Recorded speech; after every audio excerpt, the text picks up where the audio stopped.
জয়নাল সাহেব বাজির পরীক্ষা দিচ্ছেন। রুমা নামের মেয়েটা কঠিন কঠিন শব্দই ইংরেজিতে কাগজে লিখে নিয়ে এসেছে। সে যাই আনুক কোনো সমস্যা নেই, জয়নাল সাহেবের সবে মুখস্থ। তারপরেও এক একবার রুমা ইংরেজি শব্দ জিজ্ঞেস করলে তিনি চিন্তিত ভঙ্গি করেন, যেন শব্দের অর্থ তার মনেই পড়ছে না। এই কাজটা তিনি করছেন নিতু এবং তার মার জন্য। তারা দুজনেই খুব টেনশনে আছেন, টেনশনে মরে যাচ্ছেন। মা মেয়ে দুজনের ভাব এরকম যেন তিনি শব্দের অর্থ না পারলে পরাজয়টা তাদের। 9টি শব্দের অর্থ বলা হয়েছে। 10 নম্বর শব্দ, এটা পারলেই রুমা বাজিতে হারবে। জয়নাল সাহেব লক্ষ্য করলেন টেনশনে মা মেয়ে দুজনেই ঘামছে। তারা কি ধরে নিয়েছে 10 নম্বর শব্দের অর্থ তিনি পারছেন না? রুমা বলল, চাচা শেষ শব্দ গ্যারেট, GARRET। জয়নাল সাহেব বললেন, মা গ্যারেট শব্দের মানে হলো বাড়ির মাথায় ছোট্ট ঘর, চিলেকোঠা। আমি এখন যে ঘরটায় থাকি সেই ঘর। মাগো, তুমি কি বাজিতে হেরেছো? রুমা বলল, জি চাচা। নিতু এবং লায়লা দুজনের মুখেই বিজয়ীর হাসি, যেন 10টা শব্দের অর্থ মা মেয়ে দুজন মিলেই দিয়েছে। মবিনুর রহমান বারান্দায় বসে আছেন, শফিক তার সামনে দাঁড়িয়ে। সে অনেকক্ষণ ধরে দাঁড়িয়ে আছেন। মবিনুর রহমান তাকে ডেকে পাঠিয়েছেন, কিন্তু কিছু বলছেন না।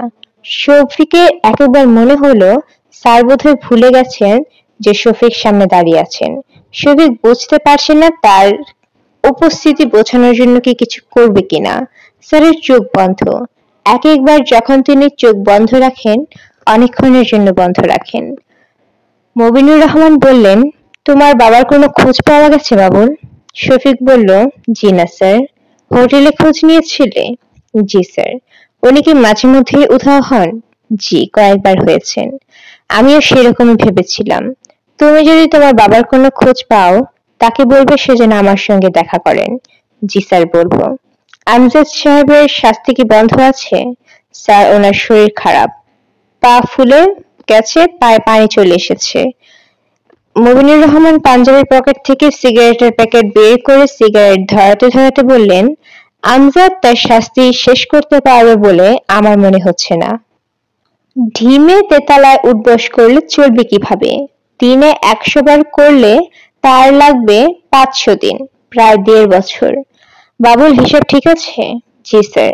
আমজাদ আলীকে বলে দাও সময়সীমা বেঁধে দিচ্ছি, 4 মাস। তাকে 4 মাসে শেষ করতে হবে। আজ তার বাসায় খবর পাঠাবে। জি স্যার। তোমার সঙ্গে কাগজ কলম আছে? জি স্যার, আছে। এখন অন্য একটা হিসাব করো। যেসব কাজ আমি তোমাকে করতে বলেছি এবং তুমি করনি তার তালিকা। শফিক অবাক হয়ে তাকাচ্ছে। বড় সাহেব তাকে কোনো কাজ দিয়েছেন, সে করেনি এমন কিছু সে মনে করতে পারছে না। মবিনুর রহমান বললেন, লেখো 1 নম্বর, তোমাকে ডাল রান্না করতে বলেছিলাম, করনি। 2 নম্বর, করলা ভাজি নিয়ে একটা কথা বলেছিলাম, তুমি করলা ভাজি খাবে আমি দেখব, সেটাও করনি। 3 নম্বর, আমি বলেছিলাম তোমার মেয়ে নিশোকে আমার কাছে নিয়ে এসো, তুমি আনোনি। 4 নম্বর, লায়লার সঙ্গে যাতে যোগাযোগ রাখতে পারো তার জন্য তোমাকে 24 ঘন্টার জন্য গাড়ি দিয়েছিলাম, তুমি মাত্র একবার গিয়েছো, তাও সে যখন তোমাকে ডেকে পাঠিয়েছি। ঠিক বলেছি বাবুল? জি স্যার। আমার কাজ করার জন্য তুমি যে আনফিট তাকে তুমি বুঝতে পারছো? শফিক চুপ করে আছে। মবিনুর রহমান আগের মতো মাথা তুলেছেন। হঠাৎ দুরনি বন্ধ করে বললেন, তুমি তোমার বাবার খোঁজে লায়লার কাছে পাবে বলে আমার ধারণা। লায়লা রান্না করে তাকে তরকারি পাঠিয়েছে, শিং মাছের ডিম। তোমার বাবা যে রকম মানুষ, তিনি ধন্যবাদ দেওয়ার জন্য অবশ্যই লালার কাছে যাবেন। আমি যদি শুনি তিনি লালার অতিথি হয়ে ওই বাসায় বাস করছেন, আমি মোটেই অবাক হব না। শফিকের শরীর ঝিমঝিম করছে। সে নিশ্চিত এই অর্ধউন্মাদ মানুষ কানে ধরে উঠবসের ব্যাপারটা তাকে দিয়েও করাতে চাইবে। এটা তার এক ধরনের খেলা। এই বৃদ্ধ তাকে নিয়ে অবশ্যই খেলতে চাইবে। তার জন্য এটাই স্বাভাবিক। বাবুল? জি স্যার। কোম্পানির ফ্ল্যাটে উঠেছে শুনলাম, ফ্ল্যাট পছন্দ হয়েছে? জি স্যার। তোমার স্ত্রীর পছন্দ হয়েছে? জি স্যার। তোমার স্ত্রীর নাম যেন কি? মীরা। ও হ্যাঁ, মীরা। তোমার এবং তোমার কন্যার নাম মনে রাখার জন্য ব্যবস্থা করেছিলাম, তাই তোমাদের নাম মনে আছে। তোমার স্ত্রীর নাম মনে রাখার জন্য কোনো ব্যবস্থা করা হয়নি বলেই তোমাকে প্রতিবার জিজ্ঞেস করতে হয়। আচ্ছা বাবুল, শোনো, যারা তোমার জন্য কাজ করে, যারা আমার জন্য কাজ করে তাদের আমি অনেক কিছুই করি, ঠিক না? জি স্যার। কখনো কি ভেবেছো কেন করি? শফিক চুপ করে রইল। মবিনুর রহমান শান্ত গলায় বললেন, আমার যেহেতু কেউ নেই, যারা আমার কাছে আছে তাদেরকে আমি অনেক আপনজন মনে করি। আমি মনে করি তাদেরকে নিয়ে আমার সংসার। এতিমখানায় যখন ছিলাম তখন এতিমখানার সবাইকে আমার সংসার মনে হতো। এখন বুঝেছো? জি স্যার। এতিমখানায় আমি একবার একটা বড় অন্যায় করেছিলাম। আমাদের হুজুর মুন্সি ইদ্রিস আলী আমাকে 10,000 বার পশ্চিম দিকে ফিরে কারেন্ট ধরে উঠবস করতে বললেন। সময় বেঁধে দিলেন 3 দিন। আমার পক্ষে সম্ভব ছিল না। তখন কি হলো জানো? এতিমখানার সবাই এগিয়ে এলো। তারা শাস্তি শেয়ার করবে। বড় হুজুর তাতে রাজি হয়েছিলেন। ইন্টারেস্টিং না? জি স্যার। তুমি ক্যাশিয়ার সোভানকে বলো, আমজাদ আলীর হয়ে অন্য কেউ যদি শাস্তি নিতে চায় আমি তাতে রাজি আছি। সেক্ষেত্রে শাস্তির পরিমাণও কমতে পারে। এখন তুমি আমার সামনে থেকে যাও। যাবার আগে সেলফোনটা দিয়ে যাও, একটা জরুরি কল করব। মবিনুর রহমান টেলিফোনে ফজলু নামের একজনকে ধরলেন। মবিনুর রহমান বললেন, ফজলু, একটা কাজ করে দিতে হবে। ফজলু বলল, স্যার কাজটা বলেন।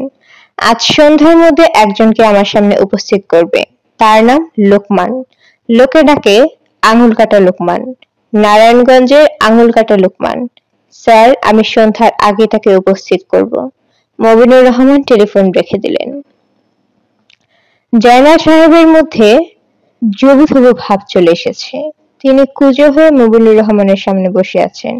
মবিনুর রহমান তাকিয়ে আছেন টিভির দিকে। টিভিতে নাচের দৃশ্য হচ্ছে। 20-25টা মেয়ে নাচানাচি করছেন। সবার হাতে সাদা ওড়না, শুধু একটি মেয়ের হাতে লাল ওড়না। সেই মনে হয় নাচের দলের লিডার। তাকে ঘিরেই বাকি মেয়েগুলো নাচানাচি করছে। টিভিতে কোনো শব্দ হচ্ছে না। জয়নাল সাহেব আর চোখে মাঝে মধ্যে টিভির দিকে তাকাচ্ছেন, আবার দৃষ্টি ফিরিয়ে আনছেন মবিনুর রহমানের দিকে। ঠান্ডা লেগে তার কাশি ভাব হয়েছে। তিনি কাশতে পারছেন না। তার মনে হচ্ছে কাশির শব্দে মবিনুর রহমান বিরক্ত হবেন। কাশি আটকাতে তার খুবই কষ্ট হচ্ছে। মবিনুর রহমান ঘাড় ফিরিয়ে জয়নাল সাহেবের দিকে তাকালেন। তাকিয়ে বললেন, ভালো আছেন? জয়নাল সাহেব বললেন, জি জনাব, তবে গত রাতে ঠান্ডা লেগে কফের মতো হয়েছে। এছাড়া ভালো আছি। কথাগুলো বলে তিনি সামান্য সংকুচিত হলেন। তার জবুথবু ভাব আরো প্রবল হলো। কারণ তিনি মিথ্যা ভীষণ ভাষণ করছেন। তার ঠান্ডা লেগেছে তিনি এটা সত্যি, তবে তিনি ভালো আছেন এটা সত্যি না। তার ডিকশনারিটা হারিয়ে ফেলেছেন। দীর্ঘদিনের সঙ্গী হারিয়ে গেলে মন ভালো থাকে না। ডিকশনারিটা কোথায় হারিয়েছেন তিনি মনে করতে পারছেন না। নারায়ণগঞ্জ থেকে ঢাকায় আসার পথে ডিকশনারিটা তার হাতে ছিল, এটা মনে আছে। তিনি ডিকশনারির পাতা উল্টাচ্ছেন, এটাও মনে আছে। তখন একটা শব্দ হলো শেডি, যার অর্থ পুর কোয়ালিটি। শব্দটা মনে পড়ে তিনি কিছুক্ষণ চোখ বন্ধ করেছিলেন। এই পর্যন্ত ঠিক আছে। বাস থেকে নামবার পর তার হাতে ডিকশনারি ছিল কিনা তার মনে পড়ছে না। বাস থেকে নেমে তিনি কি করেছেন ভাবতে শুরু করলেন। সময় কাটুক, কাশি চেপে বসে থাকা ছাড়া তো আর কিছুই করার নেই। বাস থেকে নেমে তিনি রিকশা করে পুলিশ কমিশনার সাহেবের বাড়িতে গিয়েছিলেন। মইনের সঙ্গে দেখা করার তার উদ্দেশ্য ছিল না। তিনি ঠিক করে রেখেছিলেন তার স্ত্রী কেয়ার সঙ্গে কথা বলবেন। মেয়েদের মন নরম হয়। একটি মেয়ে অতি দ্রুত অন্য একটি মেয়ের সমস্যা ধরতে পারে। তিনি ঠিক করে রেখেছিলেন নিতুর সমস্যাটা যতদূর সম্ভব গুছিয়ে কেয়াকে বলবেন। আঙুল কাটার লোকমান 10 দিন সময় দিয়েছিল। সেই 10 দিন আজ শেষ হয়ে যাচ্ছে। যা করার আজকের মধ্যেই করতে হবে। কেয়াকে সমস্যাটা ঠিকমতো বুঝিয়ে দিতে পারলে আর কিছুই লাগবে না। যে তার স্বামীকে চেপে ধরবে। পৃথিবীতে স্ত্রী জাতির ক্ষমতা স্বীকৃত। সিংহাসনে তিনি বসে থাকেন, তিনি রাজ্য চালান না, রাজ্য চালান তার স্ত্রী। মুঘল আমলেই এর উদাহরণ আছে। সম্রাট জাহাঙ্গীর সিংহাসনে বসে থাকতেন, সাম্রাজ্য চালাতেন তার স্ত্রী নূরজাহান। কেয়ার সঙ্গে তিনি দেখা করতে পারলেন না। এই ব্যাপারটাও কিছু রহস্যময়। প্রথমে তাকে বলা হলো, ম্যাডাম বাসায় আছেন। কি জন্য এসেছেন? নাম কি? কেন দেখা করতে এসেছেন এটা আগে বলতে হবে। তিনি সবই বললেন। তাকে গেটে দাঁড় করিয়ে রেখে পুলিশ গার্ড ভেতরে গেল এবং ফিরে এসে বলল, ম্যাডাম বাসায় নেই, আপনি পরে আসুন। তিনি বললেন, পরে কখন আসবো? পুলিশ গার্ড বলল, সন্ধ্যার দিকে আসুন। কেয়া কি ইচ্ছে করে দেখা করলো না? এটা হতেই পারে। তার ধারণা পুলিশের গার্ড এখন কোনো চাল চেলেছে। তার সঙ্গে তর্কে বিতর্কে না গিয়ে তিনি সন্ধ্যায় আবার যাবেন বলে ঠিক করে শফিকের বাসায় গেলেন। সেখানে গিয়ে শুনলেন শফিক বাসা ছেড়ে দিয়েছে, নতুন বাসা নিয়েছে। সেই বাসার ঠিকানা বাড়িওয়ালা জানেন না। তিনি শফিকের খোঁজে চলে এলেন মবিনুর রহমানের বাড়িতে। বাড়ির গেট দিয়ে ঢোকার সময় প্রথমে লক্ষ্য করলেন হাতে ডিকশনারি নেই। তার বুক ছ্যাপ করে উঠল। এই বাড়িতে ঢুকতে কোনো সমস্যা হয়নি। বাড়ির গার্ড তাকে সালাম দিয়ে গেটের ভিতরে ঢুকিয়ে গেট বন্ধ করে দিয়েছেন। শফিকও প্রায় সঙ্গে সঙ্গে তার কাছে এসে বলেছে, বাবা তুমি উপরে যাও, বড় সাহেব তোমার খোঁজ করছেন। তিনি বিস্মিত হয়ে বললেন, কেন? শফিক বলল, কেন আমি জানি না। তিনি বললেন, কোনো ঝামেলা হয়েছে নাকি? শফিক বলল, কোনো ঝামেলা হয়নি, এক গ্লাস পানি খাবো। পানি খাওয়াতে পারবি? এসো আমার সঙ্গে, পানি খাওয়াচ্ছি। জয়নাল সাহেব বললেন, আমি এই কয়দিন কোথায় ছিলাম জানিস? শুনলে তুই অবাক হবি। শফিক কিছুই বলল না। এই ব্যাপারটা জয়নাল সাহেবকে বিস্মিত করলো। শফিক জানতেও চাচ্ছে না এই কয়দিন তিনি কোথায় ছিলেন। আশ্চর্য! শফিকের সঙ্গে নিতুর সমস্যাটা নিয়ে কথা বলা দরকার, কোনো বুদ্ধি কি সে দিতে পারে না? মবিনুর রহমান টিভির চ্যানেল বদলে দিলেন।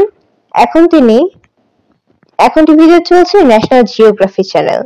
পেঙ্গুইনদের কাণ্ড কারখানা দেখানো হয়েছে। একটু আগে একদল মেয়ে নাচছিল, এখন পেঙ্গুইন নাচছে, কিংবা তারা হাঁটছে, হাঁটাই নাচের মতো লাগছে।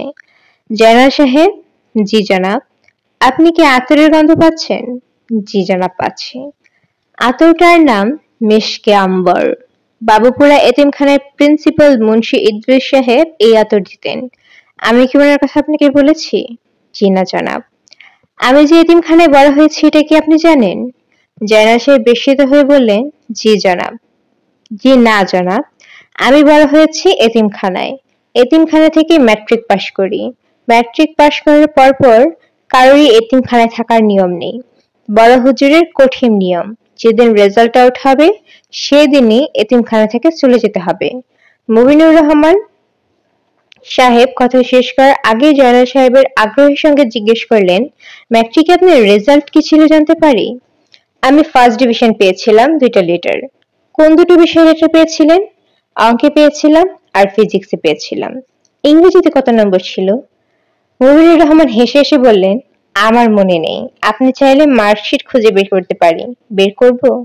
পরে দেখলেও চলবে, তবে দেখার ইচ্ছা হচ্ছে। মুবিনুর রহমান পকেট থেকে সিগারেট বের করতে করতে বললেন, ডিকশনারি সাহেব, আপনি কি সিগারেট খান? জয়নাল সাহেব বললেন, জি না, তবে আপনার সিগারেট নিশ্চয়ই খুব দামি, 1-2টা টান দিতে পারি। গতবার যখন এসেছিলাম তখনও খেতে ইচ্ছে হয়েছিল, লজ্জায় বলতে পারেননি। মুবিনুর রহমান সিগারেটের প্যাকেট এগিয়ে দিলেন, নিজে লাইটার জ্বালিয়ে ধরিয়ে দিলেন। জয়নাল সাহেব এই ভদ্রতায় মোহিত হলেন। মুবিনুর রহমান বললেন, এখন আমার ইন্টারেস্টিং গল্পটা বলি। ম্যাট্রিকের রেজাল্টের পর আমি এতিমখানা থেকে চলে যাব। বড় হুজুরের পা ছুঁয়ে সালাম করলাম। তিনি আমার হাতে একটা খাম দিলেন। তার নিয়ম ছিল এতিমখানা থেকে চলে যাওয়ার সময় তিনি সবার হাতে একটা করে খাম দিতেন। খামের টাকা থাকতো। তখনকার সময় হিসেবের পরিমাণে টাকার পরিমাণ বেশ ভালো ছিল, 5,000 টাকা। টাকাটা তিনি কিভাবে জোগাড় করতেন কে জানে। এতিমখানার আয় বলতে কিছুই নেই। যাই হোক, আমি টাকাটা হাতে নিলাম। বড় হুজুর আমার জন্য একটু দোয়া করলেন। আমার মাথায় হাত দিয়ে তিনি আমার জন্য দোয়া করে দেন। তিনি বললেন, যা ভাগ, আমি কারোর জন্য দোয়া করি না, নিজের দোয়া নিজে করবি। আমি বললাম, আপনার দোয়া না নিয়ে আমি যাব না। কি করবি, এখানে দাঁড়িয়ে থাকবি? আমি বললাম, হ্যাঁ। কতদিন দাঁড়িয়ে থাকবি? আপনি দোয়া না করা পর্যন্ত দাঁড়িয়ে থাকবো, যতদিনই হোক। তিনি বললেন, এক শর্তে দোয়া করতে পারি। শর্ত তো তুই মানতে পারবি না। শর্ত মানবো। তিনি বললেন, জীবনে কোনোদিন মিথ্যা কথা বলতে পারবি না। মিথ্যা না বলা হলো সুন্নতে রসুল। এই সুন্নত সারা জীবন পালন করতে হবে। পারবি? আমি বললাম, পারবো। বড় হুজুর বললেন, পরের শর্তটা আরো কঠিন। প্রথম শর্ত পালন করতে পারলেও পরেরটা সহজ হয়ে যাবে। পরের শর্ত হলো জীবনে কোনো অন্যায় করতে পারবি না। আমি বললাম এটাও পারবো। তিনি আমার মাথায় হাত রেখে চোখ বন্ধ করে দোয়া করলেন। দোয়া শেষ করে পাঞ্জাবির পকেট থেকে আতর বের করে তুলা দিয়ে আমার শার্টে খানিকটা লাগিয়ে দিয়ে বললেন, যা ভাগ, চড়ে খা। বড় হুজুরের এই 5,000 টাকা দিয়ে আমি আমার জীবনের অর্থবিত্ত শুরু করেছি। গল্পটা কি আপনার কাছে ইন্টারেস্টিং লাগছে? জি জনাব। আপনার বড় হুজুর সাহেব কি জীবিত আছেন? না, আমি এতিমখানা ছেড়ে চলে আসার কয়েক বছর পরে তিনি মারা যান। জয়নাল সাহেব ইতস্তত করে বললেন, আপনাকে একটা প্রশ্ন করার ছিল। প্রশ্ন করার সাহস হচ্ছে না। মবিনুর রহমান বললেন, আপনার প্রশ্নটা আমি অনুমান করতে পারছি। আপনি জানতে চাচ্ছেন বড় হুজুরের শর্ত আমি পালন করতে পেরেছি কিনা, তাই তো? জি জনাব। আমি দুটো সব শর্তই পালন করতে পেরেছি, এখনো পারছি। আপনার কি আমার কথা বিশ্বাস করছেন? জি করছি। সিগারেট খেয়ে আপনি মনে হয় মজা পাচ্ছেন না, ফেলে দিন। জয়নাল সাহেব সিগারেট ফেলে দিলেন। মবিনুর রহমান বললেন, আপনার পাঞ্জাবি থেকে একটু আতর লাগিয়ে দিব? আপনার ইচ্ছে হলে দিন। মবিনুর রহমান পকেট থেকে আতরের শিশি থেকে খানিকটা আতর জয়নাল সাহেবের পাঞ্জাবিতে লাগিয়ে দিতে দিতে বললেন, আপনার তো এই কয়েকদিন লায়লার বাড়িতে ছিলেন। আপনি কি জানেন লায়লার সঙ্গে আমার বিয়ে হয়েছিল? জয়নাল সাহেব বিস্মিত হয়ে বললেন, জানি না তো। কি আপনাকে বলেনি? জি না জনাব। খুব অল্প সময়ের বিয়ে, 7 ঘন্টার সময়সীমা। জনাব আমি জানি না, আমাকে কেউ কিছু বলে নাই। ওনার সঙ্গে কি আপনার যোগাযোগ আছে? না, যোগাযোগ নাই। অন্যের স্ত্রীর সঙ্গে যোগাযোগ রাখাটা বড় হুজুরের নিশ্চয়ই ক্ষমা করতেন না। তিনি যদি বেঁচে থাকতেন এই জাতীয় কোনো কিছু তার কানে যেত তাহলে অবশ্যই আমাকে ডেকে বলতেন, পশ্চিম দিকে ফিরে কানে ধরে 50,000 বার উঠবস কর। বলতেন না? জয়নাল সাহেব কিছু বললেন না। বলার মতো কিছু তিনি খুঁজে পাচ্ছেন না। মবিনুর রহমান খানিকক্ষণ ইতস্তত করে বললেন, তবে লায়লার সঙ্গে আমার একবার যোগাযোগ হয়েছিল। তার মেয়ের জন্ম হওয়ার পরপরই হঠাৎ একদিন আমাকে মেয়ের জন্মের সংবাদ দিল এবং আমাকে অবাক করে দিয়ে সে মেয়ের জন্য আমার কাছে সুন্দর একটি নাম চাইল। আমার মাথায় তখন কোনো নামই নেই, যেন মনে হলো সেটাই বলে দিলাম। জয়নাল সাহেব আগ্রহ নিয়ে বললেন, কি নাম দিলেন? আমি তার নাম দিলাম আতর। জয়নাল সাহেব বললেন, ওর নাম নিতু। ভালো নাম, সায়রা হক। মবিনুর রহমান বললেন, আমি জানি তার নাম নিতু। তার ভালো নাম সায়রা হক। আমার দেয়ার নাম লায়লার পছন্দ হয়নি, পছন্দ হবার কথাও না। আচ্ছা ডিকশনারি, বলুন তো হঠাৎ করে লায়লার কেন আমার কাছে মেয়ের নাম জানতে চাইলো? বলতে পারছি না জনাব। অনুমান করে বলুন। জনাব আমার অনুমান শক্তি খুবই খারাপ। বুদ্ধিমান মানুষ হলে ভালো অনুমান করতে পারে, আমি বোকা কিসিমের। মবিনুর রহমান টিভির দিকে তাকিয়ে আবারও দুলতে শুরু করলেন। দুলতে দুলতেই চাপা গলায় তিনি বললেন, মাঝে মাঝে আমার কি মনে হয় জানেন?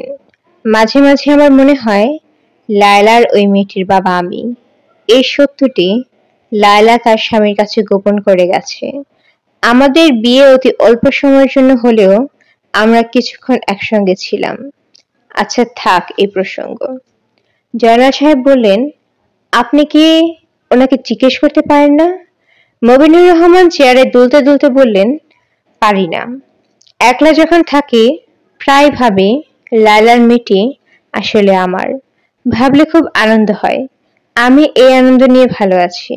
জিজ্ঞেস করে যখন জানবো ঘটনা তা না, তখন কষ্ট পাবো। খাল কেটে কষ্ট আনার কি দরকার? বলুন দরকার আছে? জি না জনাব, দরকার নেই। মবিনুর রহমান বললেন, মুন্সি ইদ্রিস সাহেব আমার জীবন ছারখার করে গেছেন। আমি মোটই সাধু সন্ত না। সারা জীবন সাধু সন্তদের জীবনযাপন করে গেলাম, অনেকক্ষণ গল্প করলাম। এখন কাজের কথা সারি। আপনাকে আমি খুঁজেছিলাম জরুরি কাজে। জি জনাব বলুন। অনেকদিন থেকে আমি বাবুপুরা এতিমখানা চালাচ্ছি। এতিমখানায় বর্তমান প্রিন্সিপাল সাহেব অসুস্থ, হাসপাতালে আছেন। আমি একজন নতুন প্রিন্সিপাল খুঁজছি, যিনি বড় হুজুর মুন্সি ইদ্রিস সাহেবের মতো খাঁটি মানুষ। জয়নাল সাহেব বললেন, এই জামানায় এমন মানুষ পাওয়া বড়ই কঠিন। নবীনুর রহমান বললেন, কঠিন হবে কেন? ভালো মানুষ মন্দ মানুষ সব জামানাতেই থাকে, থাকে না? জি থাকে। আপনার সন্ধানে কি কেউ আছে? জি না জনাব। মবিনুর রহমান বললেন, আপনি নিজেই তো আছেন, আপনি পারবেন না? ছাত্রীরা আপনাকে ডাকবে ডিকশনারি হুজুর, এটা খারাপ কি? জয়নাল সাহেব অবাক দৃষ্টিতে তাকিয়ে আছেন। মবিনুর রহমানের দৃষ্টি এখন টিভির দিকে। তিনি একটা হিন্দি চ্যানেল ধরেছেন। পুরোনো দিনের একটা হিন্দি ছবি হচ্ছে। রাজা বাদশারন ছবি। নর্তকী নাচছে। কুৎসিত দর্শক এক প্রৌঢ় মদের গ্লাস হাতে নিয়ে আটশোয়া হয়ে নাচ দেখছে। ক্যামেরা এমন ভাবে ধরা হয়েছে যে প্রৌঢ়ের মুখ দেখা যাচ্ছে নর্তকীর দু পায়ের মাঝখান দিয়ে। মবিনুর রহমানকে দেখে মনে হচ্ছে তিনি দৃশ্যটা দেখে খুবই মজা পাচ্ছেন। লায়লা সকাল থেকে অপেক্ষা করছেন, দরজার কর্নার শব্দ শোনার জন্য অপেক্ষা। আগে দরজার কলিং বেল ছিল, বেল টিপলে বিদেশি গানের সুর বাজত, এখন কলিং বেল নষ্ট। যদি কেউ কলিং বেল চাপে কোনো শব্দ হবে না, বাধ্য হয়ে তাকে কড়া নাড়তে হবে। লায়লা এই কড়া নাড়ার শব্দের জন্য অপেক্ষা করছেন। আঙ্গুল কাটা লোকমানের 10 দিনের সময়সীমা শেষ হয়েছে।